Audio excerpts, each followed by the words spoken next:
Quand en janvier 1502, des navigateurs portugais entrent dans cette baie extraordinaire, ils pensent pénétrer dans l'embouchure d'un fleuve. Et ils baptisent le lieu Rio de Janeiro, c'est-à-dire la rivière de janvier. La rivière de janvier est demeurée introuvable, mais le nom est resté. Depuis, ce nom magique fait rêver. Le Christ au sommet du Corcovado, les plages de sable fin, les surfeurs, le carnaval sont autant de cartes postales qui attirent les touristes. Mais Rio est aussi une mégapole complexe, tentaculaire, si étendue que ses propres habitants l'ont divisée en 4 zones. Il y a la zone sud. Elle est chic. Elle correspond au Carioca du XXe siècle. Ses plages ont pour nom Copacabana ou Ipanema et elles sont célébrissimes. Il y a le centre, tourné vers la baie de Guanabara. C'est le berceau de la ville.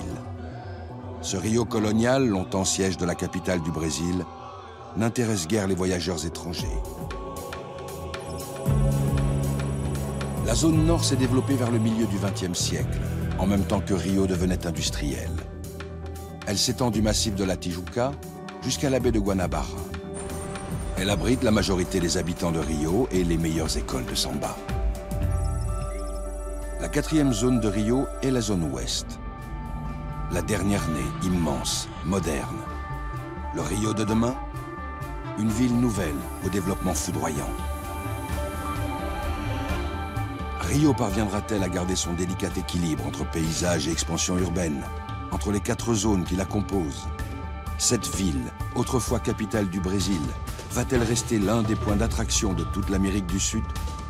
Les réponses se trouvent certainement dans sa très singulière histoire.